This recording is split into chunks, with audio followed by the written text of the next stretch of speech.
परिचय। छात्रों, आज हम पारितंत्र के विषय में सीखेंगे। कोई बता सकता है कि पारितंत्र क्या है? हाँ सर, एक निकाय जिसमें जैव घटक तथा अजैव घटक एक इकाई के रूप में सम्मिलित रूप से क्रिया करते हैं। बहुत अच्छे। जैव घटकों से तुम्हारा क्या आशय है? सर, इसमें सभी सजीव चीजें आती हैं। और अजैव घटक क्या होते हैं? इसमें सभी निर्जीव चीजें जैसे कि सूर्य का प्रकाश सम्मिलित है, जो सजीवों की वृद्धि में सहायक है। बहुत अच्छे। इस पाठ में हम पारितंत्र की क्रियाविधि के बारे में सीखेंगे। तो आओ शुरू करें।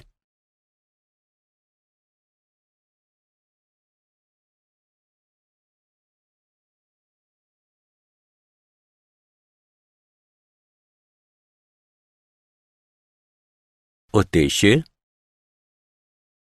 इस पाठ के अंत में आप निम्न करने में सक्षम हो जाएंगे।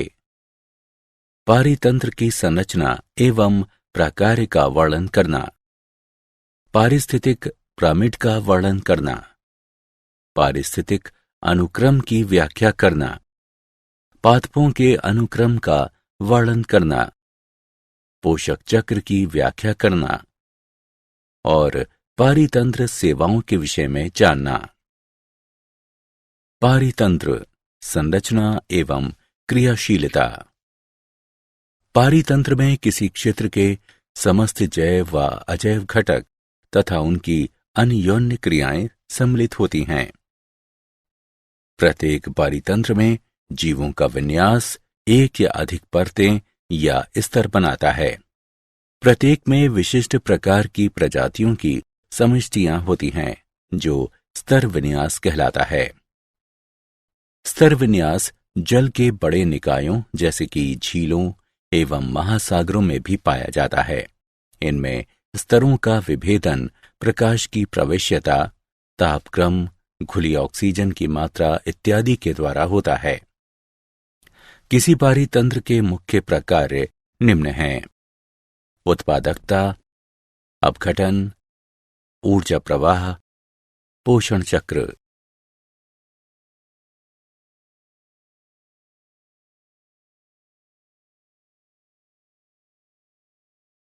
उत्पादकता। प्राथमिक उत्पादकता वह दर है जिस पर ऊर्जा को प्रकाश संश्लेषक तथा रसायन संश्लेषी स्वपोषियों द्वारा कार्बनिक पदार्थों में परिवर्तित किया जाता है। इसे भार प्रति ग्राम वर्ग या ऊर्जा किलो कैलोरी प्रति मीटर वर्ग के रूप में व्यक्त किया जाता है। जैव मात्रा के उत्पादन की दर उत्पादकता कहलाती है। इसे प्रति ग्राम वर्ग प्रति वर्ष के रूप में परिभाषित किया जाता है। उत्पादकता को सकल प्राथमिक उत्पादकता यानी जीपीपी तथा नेट प्राथमिक उत्पादकता यानी एनपीपी में विभाजित किया जा सकता है। किसी क्षेत्र या निकाय में उत्पादकता की कुल मात्रा सकल प्राथमिक उत्पादकता कहलाती है। कार्बनिक पदार्थ की एक निश्चित मात्रा का उपयोग उत्पादकों के जीवन हेतु श्वसन आदि में उपयोग कर लिया जाता है और अवशेष बचने वाली मात्रा नेट प्राथमिक उत्पादकता यानी एनपीपी कहलाती है। उदाहरण के लिए, पादप द्वारा उत्पादित जीपीपी की एक निश्चित मात्रा इसके अपने श्वसन हेतु उपयोग कर ली जाती है। एनपीपी बराबर जीपीपी माइनस श्वसन में क्षति हुई ऊर्जा। प्रति इकाई समय तथा क्षेत्रफल पर पोषितों की जैव मात्रा में बढ़ोतरी की दर द्वितीयक उत्पादकता कहलाती है। प्राथमिक उत्पादकता पोषक तत्वों तथा विविधा पर्यावरणीय कारकों पर निर्भर होती है।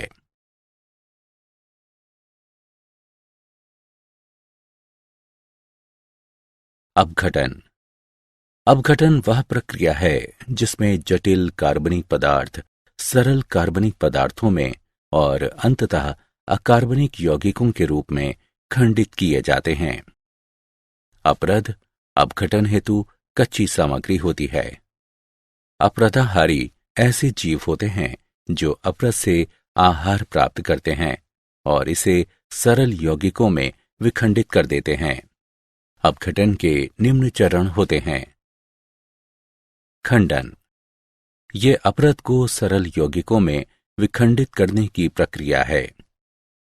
निक्षालन, यह प्राकृतिक प्रक्रिया है जिसके द्वारा जल में विलय पदार्थ जैसे कि उर्वरक, कीटनाशी आदि घुलकर मृदा या अपशिष्टों से बाहर चले जाते हैं।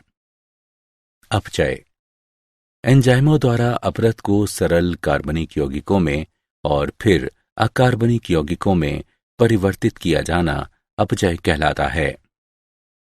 ये एंजाइम जीवाणुओं एवं कवकों जैसे अपघटकों द्वारा स्रावित होते हैं।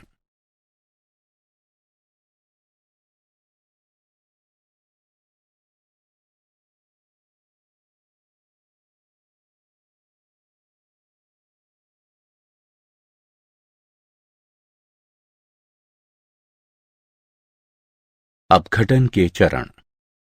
ह्यूमिफिकेशन, ह्यूमस बनने की प्रक्रिया ह्यूमिफिकेशन कहलाती है। मृत तथा सड़ते जैव पदार्थ को ह्यूमस में विखंडित करने वाले जीवाणुओं से अन्योन्य क्रिया द्वारा मृदा में ह्यूमस बनता है। निर्मित होने वाला ह्यूमस अपघटन की दर को कम कर देता है।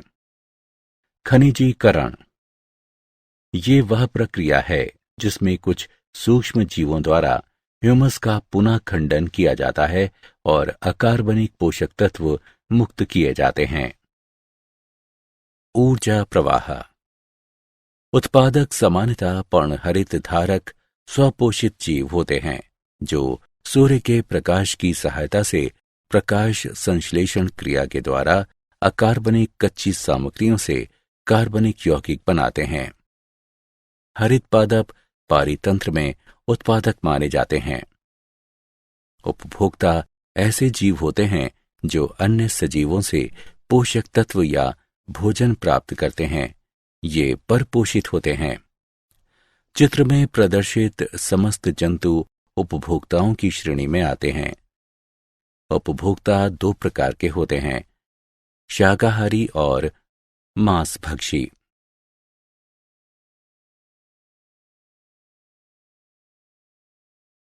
शाकाहारी, शाकाहारी शाकाहारी पादपों से सीधे अपना आहार प्राप्त करते हैं।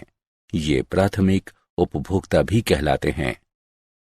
उदाहरण के लिए शलभ, हिरन इत्यादि स्थलीय पारितंत्र के कुछ शाकाहारी हैं। प्रोटोजोआ, मृदु कवची, क्रस्टेशियन इत्यादि कुछ जलीय पारितंत्र के शाकाहारी हैं।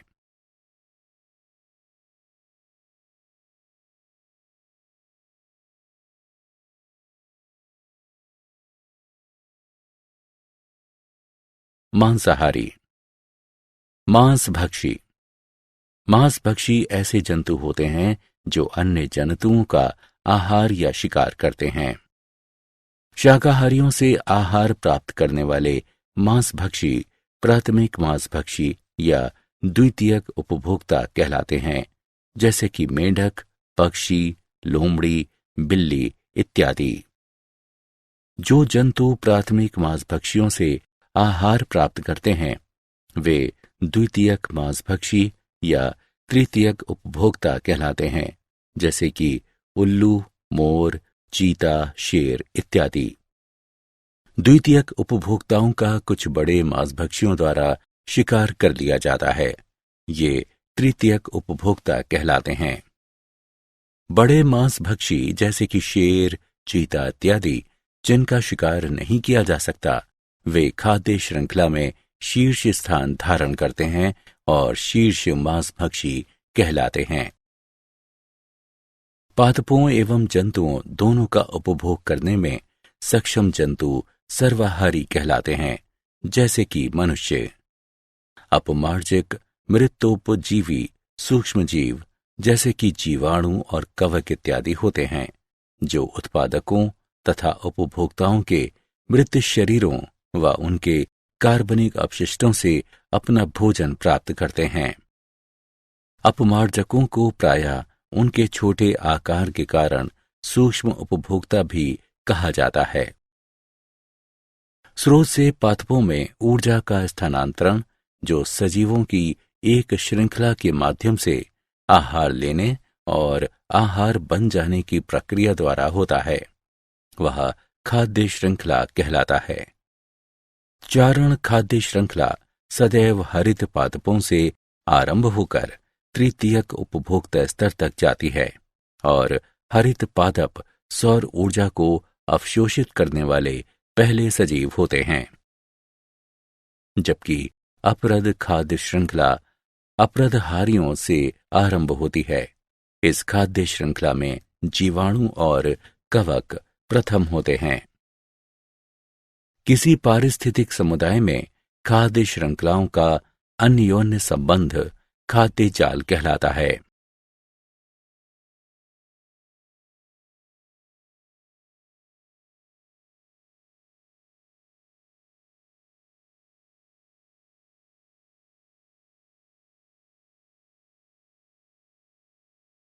ऊर्जा प्रवाह।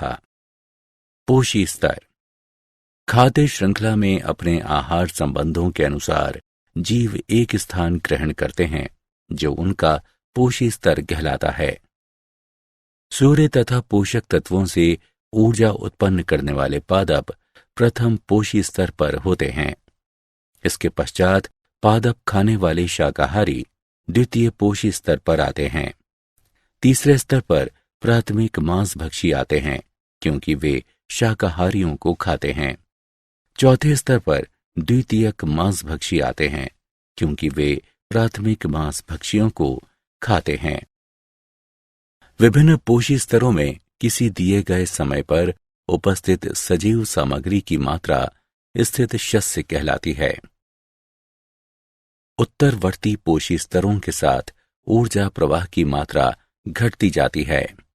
उत्पादक सूर्य की ऊर्जा का केवल एक छोटा सा अंश आबद्ध करते हैं और शेष अप्रयुक्त ऊर्जा प्रायः ऊष्मा के रूप में विसरित हो जाती है। उत्पादकों के सकल उत्पादन या सकल प्राथमिक उत्पादन यानी जीपीपी में आबद्ध ऊर्जा का भाग उनकी स्थित शस्य श्वसन के रखरखाव के लिए और शाकाहारियों को भोजन उपलब्ध कराने के लिए किया जाता है। अप्रयुक्त नेट प्राथमिक उत्पादन एनपीपी अंततः अपरद में परिवर्तित हो जाता है, जो अपमार्जकों के लिए ऊर्जा स्रोत का कार्य करता है। शाकाहारी मांसाहारियों को ऊर्जा प्रदान करते हैं और अप्रयुक्त ऊर्जा अपमार्जकों को प्रेषित हो जाती है।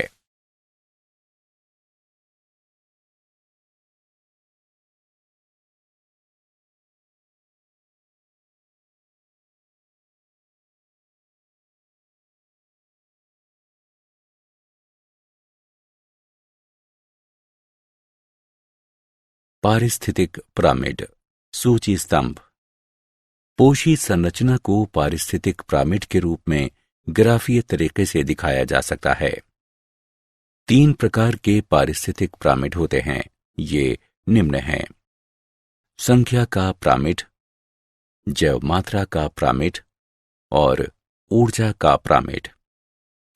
संख्या का पिरामिड ये क्रमिक पोषी स्तरों पर संख्याओं के क्रम में उत्पादकों, शाकाहारियों और मांसभक्षियों के बीच संबंध प्रदर्शित करते हैं। निम्नतर से उच्चतर पोषी स्तरों तक जीवों की संख्या में क्रमिक घटोत्तरी होती जाती है।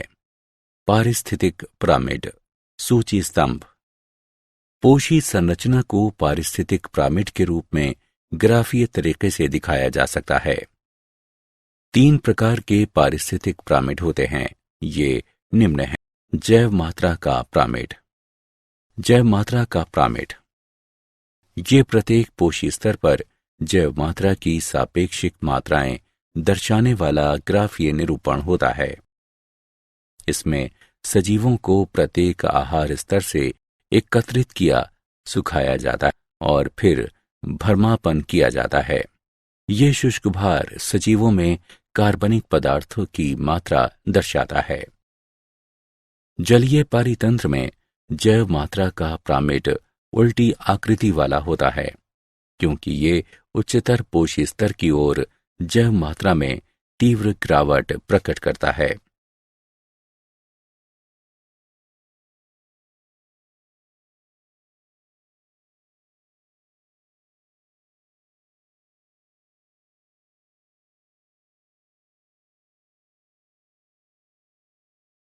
ऊर्जा का प्रामिड। ऊर्जा का प्रामिड। ऊर्जा प्रामिड कभी उल्टे नहीं होते। ये प्रामिड एक पोषी स्तर से ऊपर के पोषी स्तर में ऊर्जा का स्थानांतरण दर्शाते हैं और स्पष्ट रूप से इंगित करते हैं कि उच्चतर पोषी स्तरों के लिए उपलब्ध ऊर्जा की मात्रा निम्नतर स्तरों के लिए उपलब्ध ऊर्जा से उल्लेखनीय रूप से कम होती है।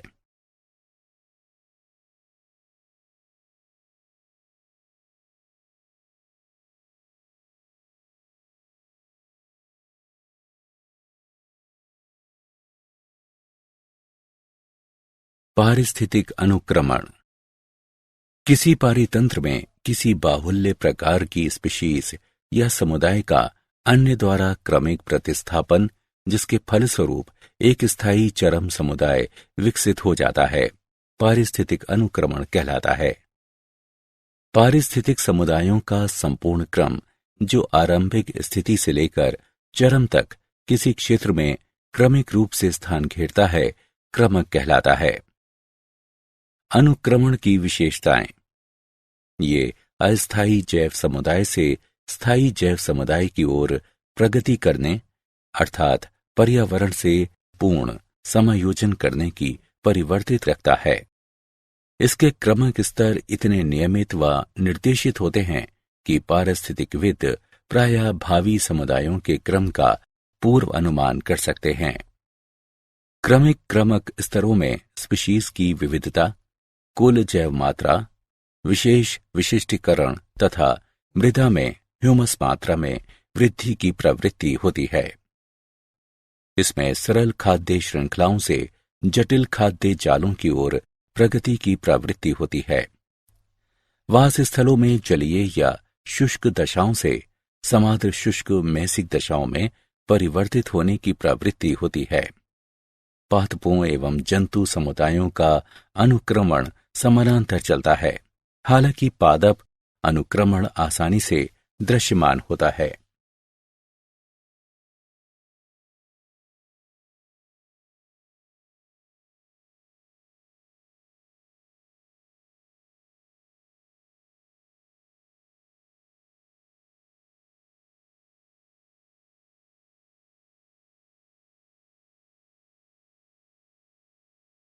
पारिस्थितिक अनुक्रमण।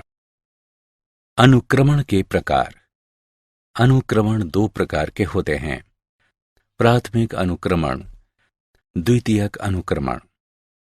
प्राथमिक अनुक्रमण ये ऐसा जैव अनुक्रमण है जो नग्न चट्टानों, लावा निक्षेप, रेत के टिब्बों, समुद्र से निकले नए द्वीपों या नवविकसित झील या तालाब आदि जैसे उपस्तर में विकसित होता है।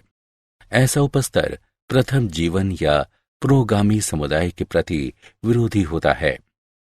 ऐसी परिस्थितियों में केवल कुछ सरल तथा कठोर जीव ही जीवित रह पाते हैं। प्राथमिक अनुक्रमण के अनुक्रमण स्तरों का क्रम प्राथमिक क्रमक कहलाता है। हिमनदीय निवर्तन के पश्चात प्राथमिक अनुक्रमण होता है। हिमनदीय निवर्तन के पश्चात नग्न चट्टानें पीछे बची रह जाती हैं। समय के साथ इन चट्टानों पर मॉस और लाइकेन पनपने लगते हैं। जब ये मृत हो जाते हैं तो इनके कार्बनिक पदार्थ अपरदित चट्टान कणों से मिश्रित होकर सरल मृदा बनाते हैं। मृदा बनने के साथ घास और छोटे शाकीय पादप उगने शुरू हो जाते हैं। गहराई में मृदा अधिक जल धारण करती है।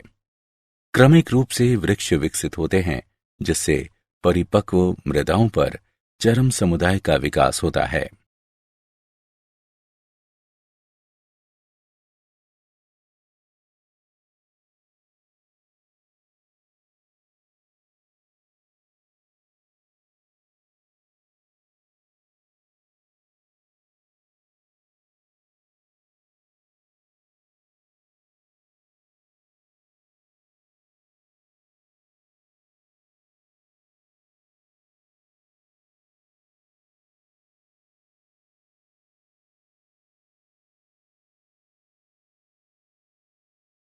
पारिस्थितिक अनुक्रमण। द्वितीयक अनुक्रमण ये एक जैव अनुक्रमण होता है जो ऐसे क्षेत्र में होता है जो पूर्व प्रचलित जैव समुदायों के आग, सूखे, भूस्खलन, भूकंप इत्यादि के कारण नष्ट हो जाने के उपरांत रिक्त हो जाता है और जहां कुछ मात्रा में सूक्ष्म जीव व पर्याप्त मात्रा में कार्बनिक पदार्थ बच जाते हैं। अवशिष्ट प्रजातियां उस क्षेत्र में घुसने वाली कुछ नई प्रजातियों के साथ मिलकर एक नए समुदाय को उत्पन्न करती हैं। समुदाय में क्रमक परिवर्तन होते हैं और अंततः एक जलवायविक चरम समुदाय का उदय होता है। द्वितीयक अनुक्रमण स्तरों का क्रम द्वितीयक अनुक्रमण कहलाता है। पादपों का अनुक्रमण। पादपों में अनुक्रमण के 7 स्तर होते हैं। प्लवक स्तर। प्लवकों के बीजाणु वायु या जंतुओं के माध्यम से नवनिर्मित जल निकाय तक पहुंच जाते हैं। प्लवक स्तर में मुख्यतः सूक्ष्म स्वपोषी सजीव जैसे कि हरित, फ्लैकलेट्स, डायटम्स और क्यानोबैक्टीरिया आते हैं। ये फाइटोप्लैंक्टन यानी पादप प्लवक कहलाते हैं। पादप प्लवकों की समष्टि प्राणी मंद प्लवकों यानी जूप्लैंक्टन से संतुलित होती है जो पादप प्लवकों को खाते हैं। पादप प्लवकों की मृत्यु और अपघटन सिल्ट से मिश्रित होकर तालाब के तल में नर्म कीचड़ बनाता है जो अगले क्रमक स्तर की समृद्धि हेतु अनुकूल होता है। जड़ युक्त निमग्न यानी जड़ीय जलोद्भिद स्तर। कार्बनिक पदार्थ से मिश्रित नर्म कीचड़ निमग्न पादपों जैसे कि पोटेमोगेटन, हाइड्रिला, वेलिसनेरिया, यूट्रिक्युलेरिया, जेनिचेलिया इत्यादि की समृद्धि के अनुकूल होता है। इनकी जड़ें कीचड़ में होती हैं और पानी से भरी रहती हैं। पादपों के आसपास सिल्ट और रेत का संचय जल निकाय को उथला बनाता है। निमग्न पादपों की मृत्यु और अपक्षय नवनिर्मित मृदा को ह्यूमस से समृद्ध करता है। इससे यह क्षेत्र निमग्न पादपों के लिए कम उपयुक्त हो जाता है और अगले क्रमक स्तर के लिए अधिक उपयुक्त हो जाता है। प्लावी स्तर यानी प्रातृण। क्षेत्र में तैरते स्थिरक पादपों जैसे कि निम्फिया, नेलुम्बो इत्यादि की प्रजातियां घुस आती हैं।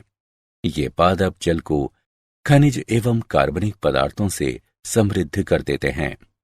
कुछ मुक्त प्लावी प्रजातियां जैसे कि Azolla, Lemna, Wolffia, Pistia, Spirodela, Eichhornia इत्यादि भी यहां प्रकट हो जाती हैं। प्लावी स्तर की तीव्र समृद्धि होने से तल और मोटा होता है तथा परिधि पर जल उथला हो जाता है। नरकुल अनूप स्तर।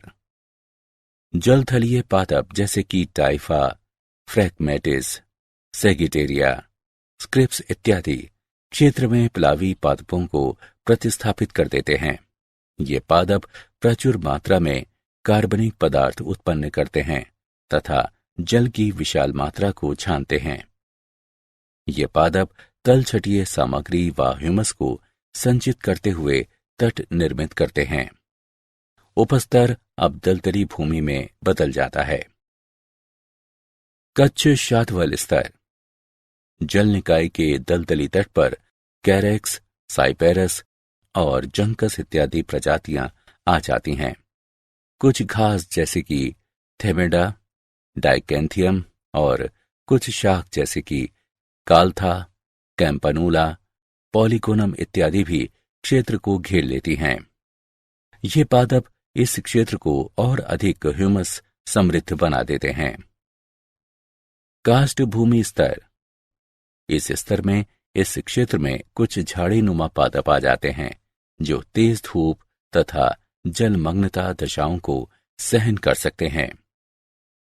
उदाहरण के लिए सेफेलेंथस ये छाया उत्पन्न करते हैं और तीव्र वाष्पोत्सर्जन द्वारा मृदा को शुष्क बनाते हैं। धूप तथा जलमग्नता सहन कर सकने वाले कुछ वृक्ष जैसे कि पॉपुलस, एलनस इत्यादि भी क्षेत्र में आ जाते हैं। ये पादप वाष्पोत्सर्जन करते हुए जलस्तर को और गिराते हैं तथा अधिक मृदा निर्माण करते हैं। चरम वन पूर्व अध्यासी विलुप्त हो जाते हैं और उनका स्थान अधिक छाया सहनशील और समोद्भिदीय प्रजातियां ले लेती हैं। इस प्रकार कभी गहरे जल के अंतर्गत रहा क्षेत्र अंततः एक वन में रूपांतरित हो जाता है।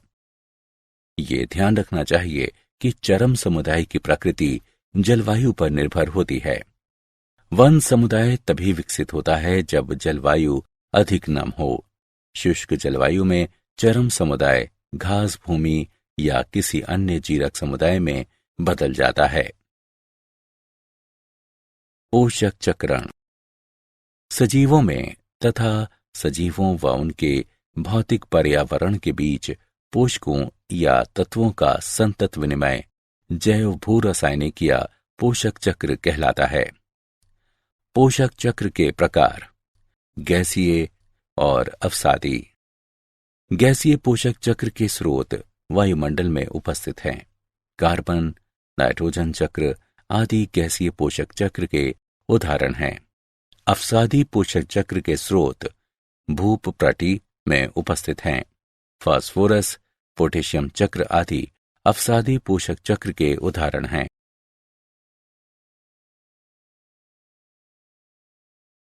पारितंत्र कार्बन चक्र सभी सजीव कार्बन से बने होते हैं। कार्बन महासागरों, वायु और चट्टानों में भी पाया जाता है।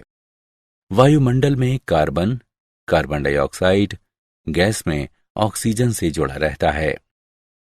पादप कार्बन डाइऑक्साइड तथा सूर्य के प्रकाश का उपयोग करके अपना भोजन बनाते हैं और वृद्धि करते हैं। समय के साथ पादपों की मृत्यु हो जाती है और वे भूमि के अंदर दब जाते हैं, जो लाखों वर्षों का समय बीतने के साथ कार्बन से बने जीवाश्म ईंधनों जैसे कि कोयले और तेल में बदल जाते हैं।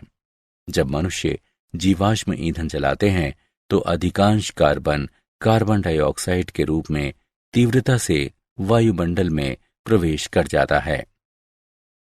कार्बन डाइऑक्साइड एक हरित गृह गैस है और वायुमंडल में ऊष्मा आबद्ध कर लेती है। इसके तथा अन्य हरित गृह गैसों के बिना पृथ्वी एक जमा हुआ जगत बन जाएगी। लेकिन मनुष्यों ने इतना अधिक ईंधन जलाया है कि अब वायु में कार्बन डाइऑक्साइड की मात्रा उससे 30% अधिक है जितनी ये 150 वर्ष पहले थी। इससे पृथ्वी दिनों दिन गर्म होती जा रही है।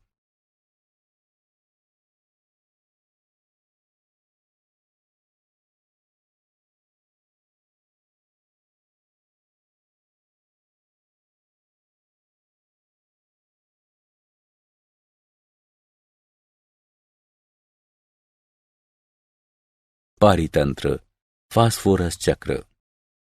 फास्फोरस चक्र एक अवसादी चक्र है। वायुमंडल फास्फोरस का भंडार नहीं है। न ही सूक्ष्म जीव फास्फोरस को नाइट्रोजन की तरह स्थिर करते हैं। जैवमंडल में फास्फोरस का लगभग समस्त भाग पादपों की जड़ों द्वारा मृदा से अवशोषित किए जाने के माध्यम से पहुंचता है। जब फास्फोरस खनिजों से युक्त चट्टानों का अपक्षय होता है तो मुख्यतः Ca5PO4 3OH घुल जाते हैं और सजीवों के उपयोग हेतु अकार्बनिक फास्फोरस का अपेक्षाकृत छोटा भंडार उपलब्ध हो जाता है। अधिकांश मृदाओं में पादपों द्वारा अवशोषित किए जाने वाले फास्फोरस का बड़ा भाग उन कार्बनिक अणुओं से आता है जिनका अपघटन होने से पादपों हेतु उपलब्ध अकार्बनिक रूपों में फास्फोरस मुक्त होता है। कार्बनिक आबद्ध पोषक तत्वों का पादप उपलब्ध रूपों में निर्मोचन खनिजीकरण कहलाता है।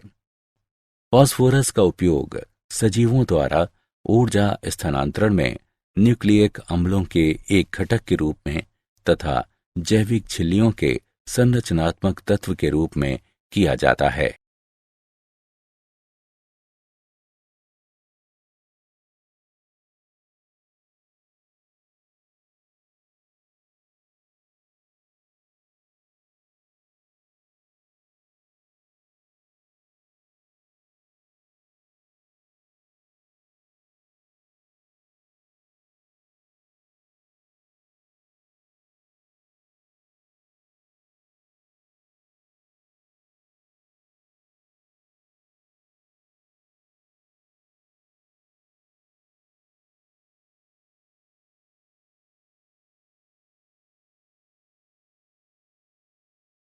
पारितंत्र सेवाएं। पारितंत्र निम्न सेवाएं प्रदान करता है: वायुमंडल के गैसीय संघटकों का रखरखाव करना, वनों एवं महासागरीय तंत्रों द्वारा जलवायु नियंत्रण, प्राकृतिक कीट नियंत्रण, मृदा का निर्माण एवं संरक्षण, जल का संरक्षण एवं शोधन, पोषक चक्रण इत्यादि।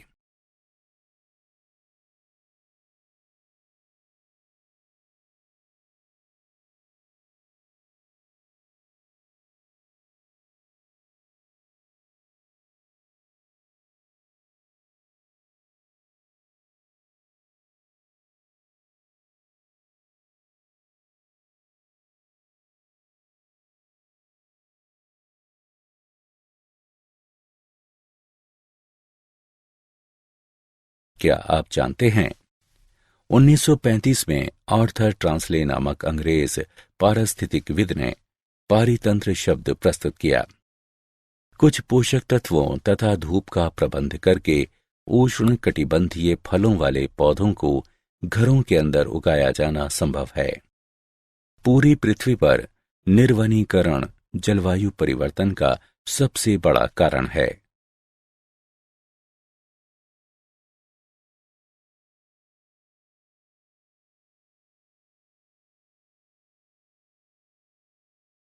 सारांश।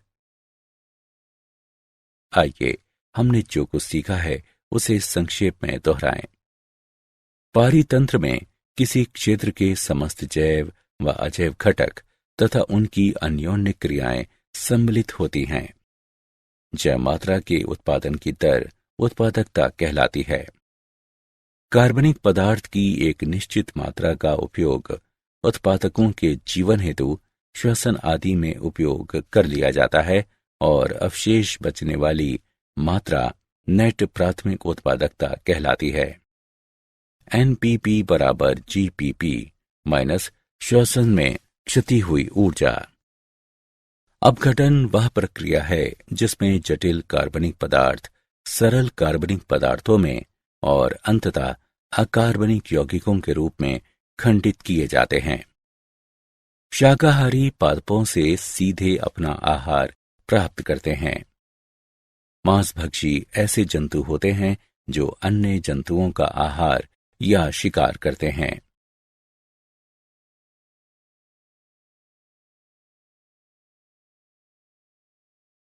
पादपों एवं जंतुओं दोनों का उपभोग करने में सक्षम जंतु सर्वाहारी कहलाते हैं, जैसे कि मनुष्य। स्रोत से पादपों में ऊर्जा का स्थानांतरण जो सजीवों की एक श्रृंखला के माध्यम से आहार लेने और आहार बन जाने की प्रक्रिया द्वारा होता है, वह खाद्य श्रृंखला कहलाता है। किसी पारिस्थितिक समुदाय में खाद्य श्रृंखलाओं का अन्योन्य संबंध खाद्य जाल कहलाता है। खाद्य श्रृंखला में अपने आहार संबंधों के अनुसार जीव एक स्थान से ग्रहण करते हैं जो उनका पोषी स्तर कहलाता है।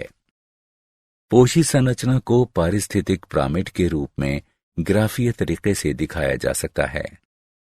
किसी पारितंत्र में किसी बाहुल्य प्रकार की स्पीशीज या समुदाय का अन्य द्वारा क्रमिक प्रतिस्थापन, जिसके फलस्वरूप एक स्थायी चरम समुदाय विकसित हो जाता है, पारिस्थितिक अनुक्रमण कहलाता है।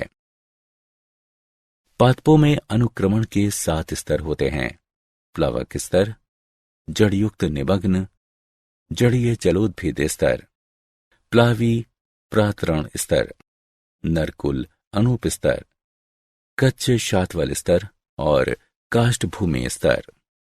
चरम वन कार्बन चक्र में वायुमंडल या जलमंडल भंडार होता है।